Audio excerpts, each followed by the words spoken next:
Mga kababayan, huwag nyo nang hanapin ang mga pulis sa presinto sapagkat kami ay nasa inyo ng mga telepono. Dial 911, darating kami sa loob ng 5 minuto. Lilingkod sa bawat Pilipino at magbibigay ng tamang impormasyon para sa tahimik at maayos na Pilipinas. Police News Network, alagad ng batas, tagapagtaguyod ng balitang pulis, sandigan ng mamamayan, patnubay ng katotohanan. La Campo Crame, maghahatid ng pinakahuling kaganapan at nagbabagang balita. Ito ang PNN Police News Network. At ngayon, ang inyong mga tagapagbalita. Magandang araw, Bagong Pilipinas. Ako ang inyong tagapagbalita, NUP Loreto Bonifacio Concepcion. At ngayong araw ng Miyerkules, makakasama nating muli bilang special guest co-host si Miss Alexandra Faith Garcia, ang Miss Aura International Grand Winner 2021 at multi-medalist triathlete. Magandang umaga sa iyo, Miss Faith. Magandang umaga, Sir Ethan. Magandang umaga, mga ka-PNN. Huwag po nating kalimutan i-like, i-follow at i-subscribe ang page ng Philippine National Police. Police Community Affairs and Development Group, PCAG, tagapag-ugnay at Police News Network. Kami po ay maghatid sa inyo ng tamang balita, kwento ng pulis at serbisyo para sa mamamayan. At ito ang PNP News Online. Ang pangunahing balita ng Police News Network, alagad ng batas, tagataguyod ng balitang pulis.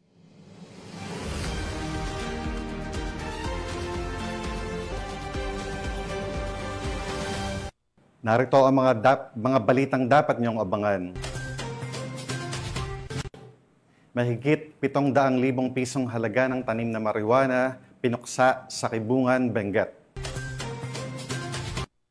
Sospek sa pambobomba at pagsunog sa bus sa North Cotabato noong taong 2021, hawak na ng mga otoridad. Physical Conditioning Program ng PNP o Polystenics, formal nang sinimulan sa Campo Crame.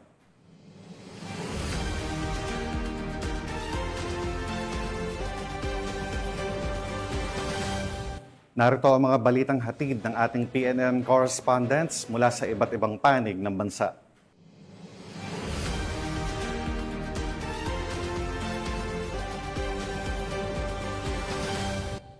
Simulan natin ang mga balita mula sa bahagi ng Luzon.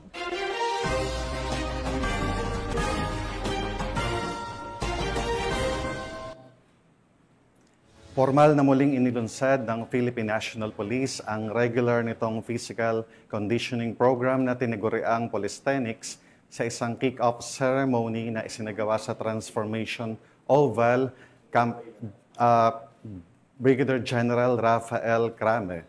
Pinangunahan ni Police Lieutenant General Jose Melencio Nartates Jr., Deputy Chief PNP for Administration, ang nasabing aktibidad bilang kinatawan ni PNP Chief Police General Nicolas Torre III.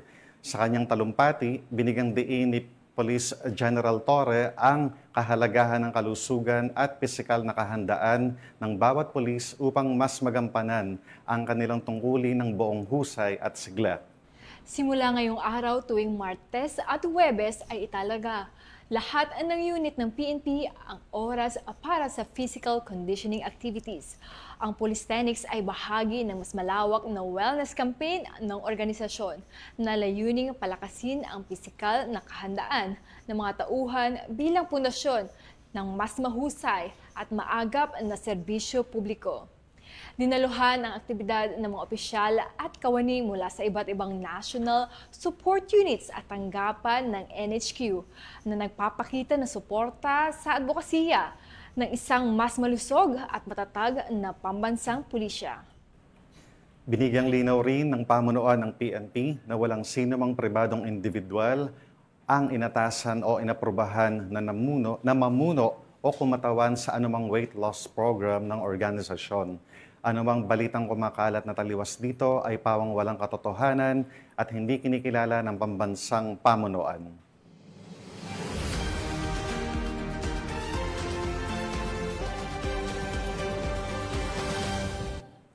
Sa walang tigil na pagpuksa ng mga tanim na marijuana sa rehiyon ng Cordillera, umabot sa mahigit 700,000 pisong halaga ng fully grown marijuana plants ang nadiskubre sa bayan ng Kibungan, Benguet.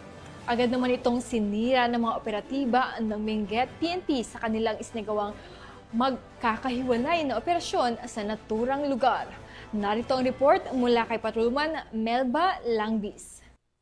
Kahiwalang operasyon, tinatayang 752,000 pisong halaga ng fully grown marijuana plants ang nadiskubre ng mga operatiba sa Kibungan, Benguet. Ayon kay Police Colonel Joseph P. Bayungasan, Provincial Director ng Benguet Police Provincial Office, naging matagumpay ang operasyon sa pagsisikap ng pinagsanib na persa ng mga operatiba sa pangunguna ng mga tauhan ng Kibungan Municipal Police Station at Regional Provincial Drug Enforcement Unit, katuwang ang mga tauhan ng Benguet Police Provincial Office, Police Regional Office Cordillera, Regional Intelligence Division, Philippine Drug Enforcement Agency Cordillera at iba pang unit ng kapulisan. Ang operasyon ay nagresulta sa pagkadiskubre ng 4 na plantasyon ng marijuana na may nakatanim na 3,760 piraso ng fully grown marijuana plants na may standard drug price na 752,000 pisong halaga. Bagamat walang nahuling cultivator, lahat ng nadiskubreng marijuana ay naidokumento at sinunog sa mismong lugar at ang sapat na sample ay dinala sa Regional Forensic Unit Cordillera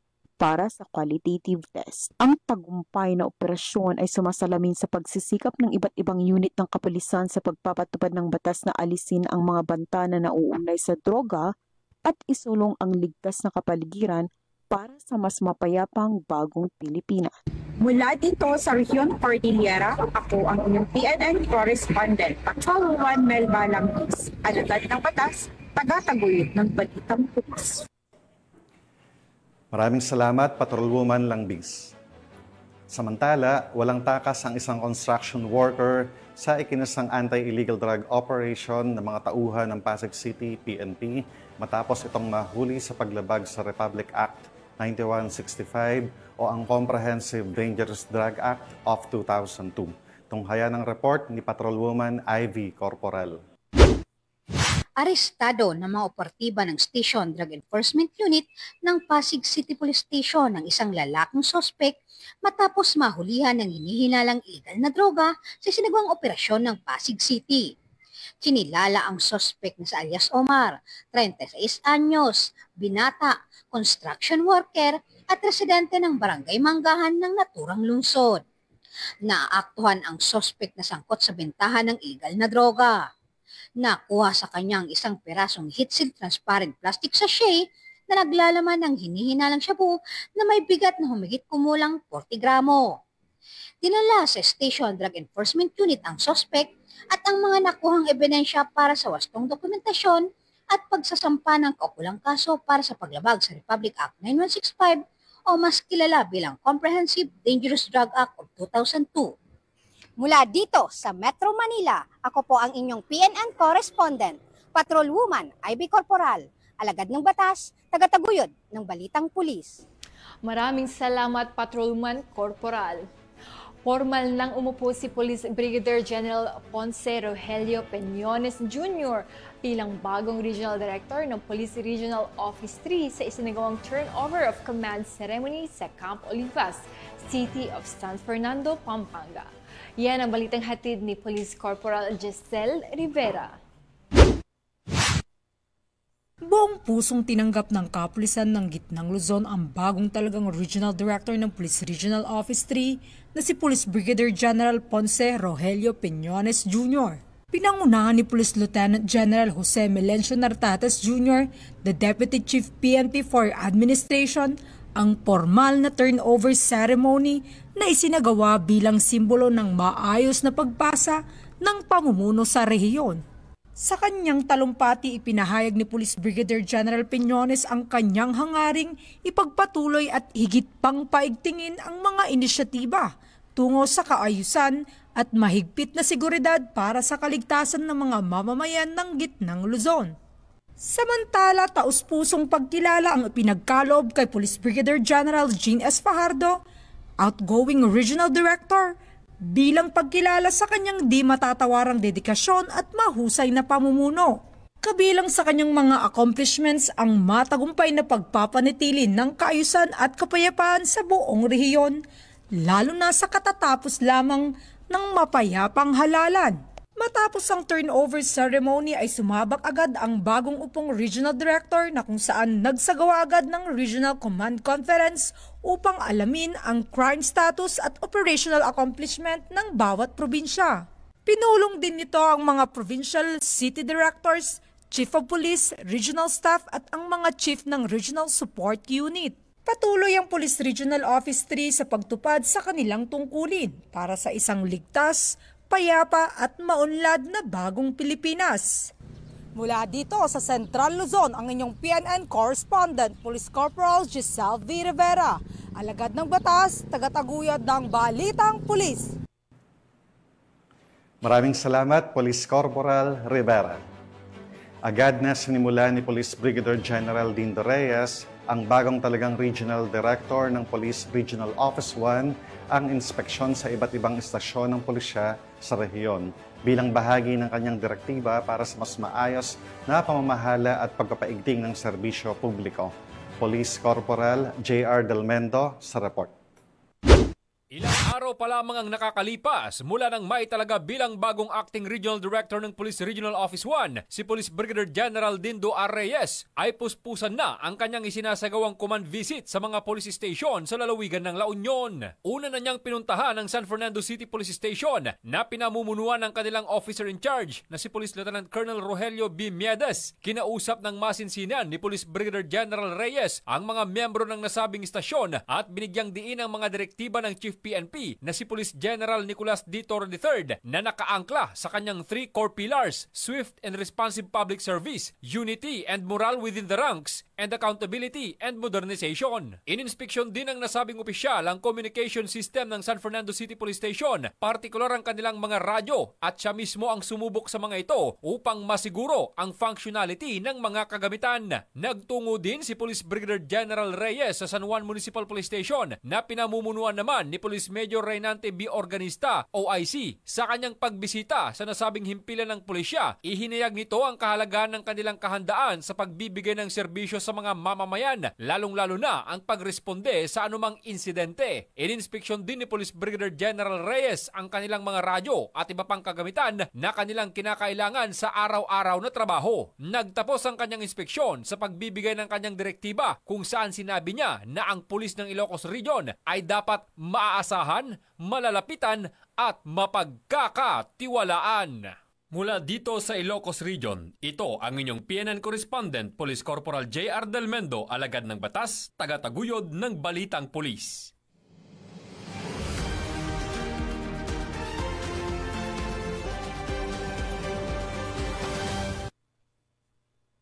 Balita mula sa Visayas.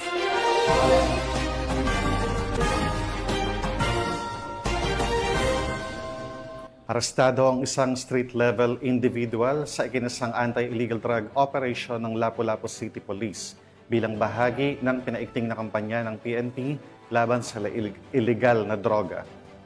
Tinitiyak naman ng PNP ang kanilang buong suporta sa National Anti-Drug Campaign at nanawagan sa komunidad na may pagtulungan sa mga otoridad para sa tuluyang masupo ang illegal na droga sa buong bansa. Patrolman Judith Nicanor sa balita.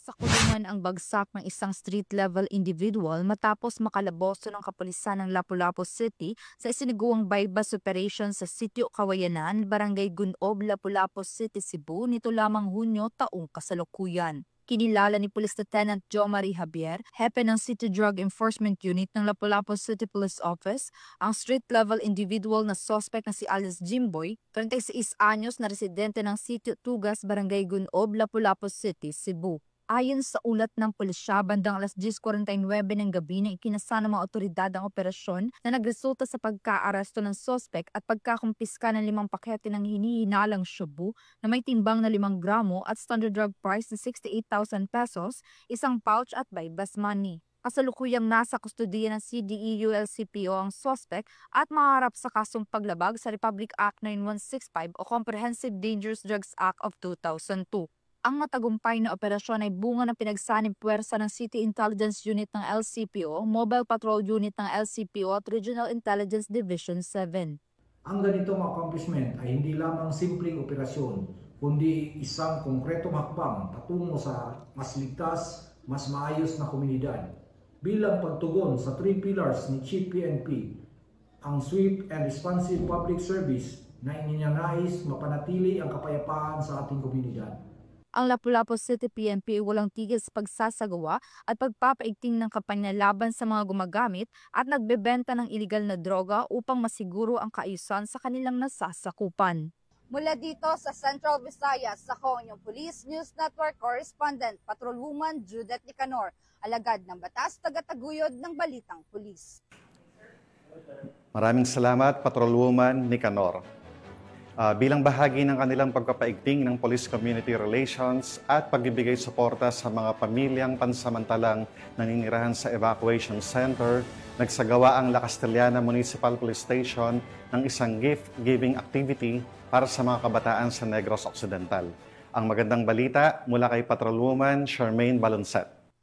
Nagsagawa ng isang makabuluhang gift-giving activity ang mga tauhan ng La Castellana Municipal Police Station sa pamumuno ng kanilang Chief of Police na si Police Major Rogen Darrell Nigos na isinagawa sa La Castellana National High School Junior High at Municipal Evacuation Center. Nito lamang ika-22 ng Hunyo taong kasalukuyan. Layunin ng aktibidad na ito na maghatid ng saya, pag-asa at pagkalinga sa mga batang pansamantalang naninirahan pa rin sa evacuation center dahil sa kamakailang pag-alboroto ng Mount Canlaon na kung saan umabot sa 281 na bata ang nabigyan ng mga laruan ng nasabing inisyatiba ng kapulisan. Ang mga laruan ay donasyon mula kay Police Brigadier General Arnold Thomas Ibay, Regional Director ng Police Regional Office Negros Island Region. Ang kabutihang loob ng ating kapulisan ay patunay ng patuloy na hangarin ng Philippine National Police na hindi lamang para sa seguridad ng publiko, kundi pati na rin sa pagbibigay ng malasakit at tulong sa komunidad. Bukod sa pamimigay ng mga laruan, nakipag-ugnayan at nakipaglaro rin ang mga kapulisan sa mga bata at kanilang pamilya. Ito ay naghatid ng diwa ng pagkakaisa, suporta at katiyakan sa mga apektadong residente na mas lalong nagpatatag sa tiwala ng komunidad sa layunin ng Philippine National Police na serbisyong may malasakit. Patuloy ang La Castellana Municipal Police Station sa pagsulong ng kanilang serbisyo at tungkulin, hindi lamang sa pagpapanatili ng kapayapaan, kundi pati na rin sa pagtulong at pagkalinga sa bawat miyembro ng komunidad. Mula dito sa Police Regional Office 6, ako ang inyong Police News Network Correspondent, Patrolwoman Charmaine Baloncet, alagad ng batas, tagataguyod ng Balitang Pulis.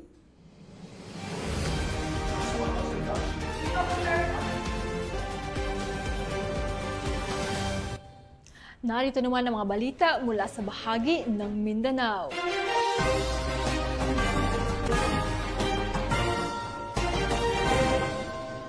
Hawak na ng mga otoridad ang suspect na sangkot sa naganap na pambobomba at pagsunog ng pampasaherong bus sa North Cotabato noong nakaraang Enero 2021. Bagamat walang sakay ang naturang bus nang pasabugin at sunugin ito, nagresulta ito sa pagkamatay ng isang individual na nadawit lamang sa insidente. Tinutukan niya ni Patrolwoman Judith Analibo. Ang suspect sa pangbobomba at pagsunog ng bus at isang kilalang miyembro ng Dawla Islamiyah Hassan Group na may kasong arson at murder sa Barangay Rosary Heights 11, Cotabato City. Nito lamang 19 ng Hunyo taong kasalukuyan. Kinilala ni NBI BARM Regional Director Attorney Jonathan Balete ang naarestong suspect na si alias Lutre, 35 taong gulang, residente ng Barangay Bulyok, Piquet North, Cotabato. Matagumpay na naaresto ng pinagsanib na puwersa ng National Bureau of Investigation, Bangsamoro Autonomous Region in Muslim Mindanao, PNP Drug Enforcement Group, Special Operation Unit BAR, Mindanao Area Police Intelligence Office at National Intelligence Coordinating Agency BARM. Ayon kay Attorney Balete, si alias Lutre ay bomb expert at itinuturing na kanang kamay ni Salahuddin Hassan, leader ng DI Hassan Group na napatay sa isang operasyon ng militar. Isa siya sa mga nasa likod ng pambobomba ng isang unit ng Yellow Bus sa Tulunan, North Cotabato noong Enero 2021 na nagresulta sa pagkamatay ng isang tendera ng prutas sa gilid ng kalsada. Kasalukuyang nasa kustodiya ng NBI BARM si Bakaylat para sa kaukulang dokumentasyon at disposisyon ng kanyang mga kaso. Ang pamahalaan sa pagkikipagtulungan ng mga ahensya ng pangsiguridad ay walang humpay sa pagsasagawa ng mga hakbang upang tiyakin ang kaligtasan ng bawat mamamayan sa rehiyon. Mula rito sa rehiyon ng Bangsamoro, ako ang inyong PNN correspondent, Patrolwoman Judy Ann Alibo, alagad ng batas, taga-taguyod ng Balitang Pulis. Maraming salamat, Patrolwoman Alibo. Sa bisa ng warrant of arrest, inaresto ng kapulisan ang nakatalang top 2 most wanted person sa kasong statutory rape matapos itong matunton sa bayan ng Katil, Davao Oriental. Ang report mula kay Patrolwoman Shaira Rose Aquino. Ng mga otoridad ang tinuturing na top 2 most wanted person sa Davao Oriental, dakong alas 10 ng umaga noong Hunyo 24 sa isang matagumpay na implementasyon ng warrant of arrest sa Sitio Tuuhan, Barangay Aragon sa bayan ng Katiil. Kinilala ang sospek na si alias Merlito, 57 anyos, isang manggagawa at residente ng Makahigad, Barangay San Alfonso, Katiil. Naharap ngayon ito sa kasong statutory rape, alinsunod sa Article 266-A, kaugnay sa Article 266-B ng Revised Penal Code na inamyendahan ng Republic Act 8353. Ang pagkakaaresto kay Merlito ay bahagi ng mas pinaigting na kampanya ng Philippine National Police laban sa mga wanted na individual, partikular na sa mga taong sangkot sa mabigat na parusa tulad ng panggagahasa. Siya ay kasalukuyang nasa kustodiya ng Katiil Municipal Police Station at nakatakdang isailalim sa proseso ng korte para sa kaukulang legal na hakbang. Mula rito sa Police Regional Office 11, ako ang inyong PNN correspondent, Patrolwoman Shaira Rose Aquino, alagad ng batas, taga-taguyod ng Balitang Pulis. Maraming salamat, Patrolwoman Aquino. Nakumpiska ang baril at iligal na droga mula sa isang individual matapos ipatupad ang search warrant laban sa suspect sa Sultan Kudarat. Magbabalita dyan si Patrolman Ara Cassandra Concon. Nakumpiska ang iligal na baril at droga sa sinagawang search warrant operation ng mga otoridad sa Purok 5, Barangay Lagilayan, Isulan, Sultan Kudarat. Kinilala ang suspect na si alias Rambo Ramilio, 39 anyos, magsasaka, residente ng nasabing lugar. Bandang 1:40 hanggang alas 4:15 ng hapon, nagsagawa ng search warrant operation ng mga tauhan ng Isulan NPS kasama ang mga personahe ng PRO 12. Nasabat sa pamamahay ng sospek ang 3 peraso ng steel magazine para sa M16, 2 bala ng 9mm, 3 bala ng caliber .357, 5 bala ng caliber .45, isang homemade UC 9mm automatic pistol na may serial number, isang magazine para sa Uzi pistol, 5 bala na 9mm at 4 na peraso ng hinihinalang shabu na may kabuang bigat na 5 gramo at nagkakahalaga ng 34,000 pesos. Naharap ang sospek sa kasong paglabag sa Republic Act 10591 o Comprehensive Firearms Ammunition Regulation Act at RE 9165 o Comprehensive Dangerous Drugs Act of 2002. Tiniyak naman ng Isulan PNP sa kampanya laban sa lahat ng uri ng kriminalidad at ilegal na droga upang mapanatili ang kaayusan at kapayapaan sa rehiyon. Mula dito sa Rehiyon 12, ako ang iyong PNN correspondent, Patrolwoman Ara Cassandra Concon, alagad ng batas, taga-taguyod ng Balitang Pulis. Maraming salamat, Patrolwoman Concon.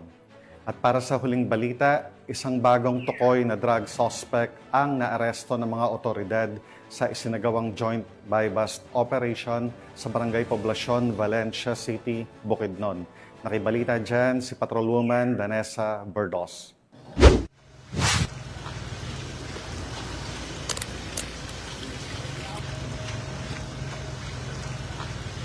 Arestado ang isang newly identified drug suspect sa sinagawang joint buy-bust operation ng City Drug Enforcement Unit at mga kapulisan ng Valencia City Police Station sa Barangay Poblacion, Valencia City, Bukidnon nito lamang ika-24 ng Hunyo taong kasalukuyan. Kinilala ni Police Lieutenant Colonel Brian M. Panganiban, officer in charge ng Valencia CPS, ang drug suspect na si alias Jess, babae kinilalang newly identified drug suspect at residente ng nasabing lugar. Balik ng Tuwang. Wala, ma'am. Wala.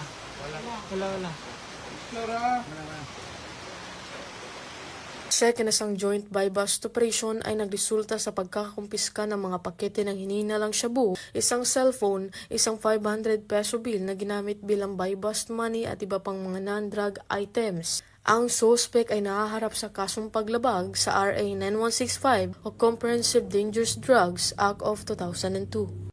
Mula dito sa Camp Capistrano, Gusa, Cagayan de Oro City, ako ang inyong Police News Network correspondent, Patrolwoman Danasa Berdos, alagad ng batas, tagataguyod ng Balitang Pulis. At yan ang mga balitang nakalap ng ating PNN correspondents mula Luzon, Visayas at Mindanao. At bago tayo magtapos, gusto ko po magpasalamat sa masusugid na manonood ng Police News Network at syempre pa sa ating special guest co-host ngayong umaga na si Miss Alexandra Faith Garcia. Maraming salamat sa pagpaunlak mo, Queen Faith. At pwede natin i-promote itong nalalapit na contest mo this weekend. Yes po. Sa darating po na weekend, kita-kita po tayo dyan sa New Clark City para sa New Clark City Multisport Festival. So see you po doon. Pinapasalamatan at binabati ko rin po sila Chief PNP Police General Nicolas Torre III, Police Major General Roderick Augustus Alba, the Director for Police Community Relations, PKG Command Group na pinapamunuan ni Police Brigadier General Marvin Joe Saro, Police Colonel Joel Serrano, Police Colonel Adonis Guzman, at Police Colonel Joel T. Ada. Sa lahat ng personnel ng Police Community Affairs and Development Group at sa lahat ng magigiting na pulis sa buong bansa, maraming salamat sa inyong serbisyo para sa isang ligtas na pamayanan. Sa ngalan ng pamunuan ng Philippine National Police, sa pangunguna ni Chief PNP Police General Nicolas Torre III at sa pamumuno ni President Ferdinand Bongbong Marcos Jr., kami ay maglilingkod sa bawat Pilipino at magbibigay ng tama at balanseng balita dahil dito sa bagong Pilipinas, ang gusto ng pulis, ligtas ka. At bilang bahagi ng mas pinabilis at pinalawak na emergency response system, muli naming ipinapaalala ang panawagan ni Chief PNP na huwag niyo nang hanapin ang mga pulis sa mga presinto sapagkat sila ay nasa inyo ng mga telepono. Dial 911, darating sila sa loob ng 5 minuto. Ang 911 ay bukas 24/7, maaaring tawagan kahit walang load at handang tumugon sa anumang uri ng emergency. Ipagbigay alam sa inyong pamilya, kaibigan at komunidad. Sa panahon ng pangangailangan, 911 ang inyong katuwang. Mula rito sa tanggapan ng tagapag-ugnay ng Pambansang Pulisya, kami inyong tagapagbalita, NUP Loreto Bonifacio Concepcion. At ako naman po, Alexandra Faith Garcia, ang Miss Ora International 2021 Grand Winner at multi-medalist triathlete. Maghatid ng tamang balita, kwento ng pulis at serbisyo para sa mamamayan. At ito ang PNP News Online. Ang pangunahing balita ng Police News Network.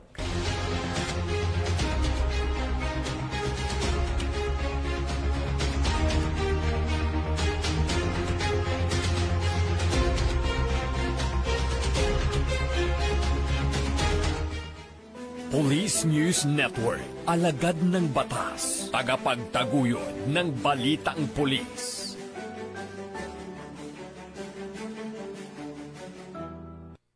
Mga kababayan, huwag nyo nang hanapin ang mga pulis sa presinto sapagkat kami ay nasa inyo ng mga telepono. Dial 911, darating kami sa loob ng 5 minuto.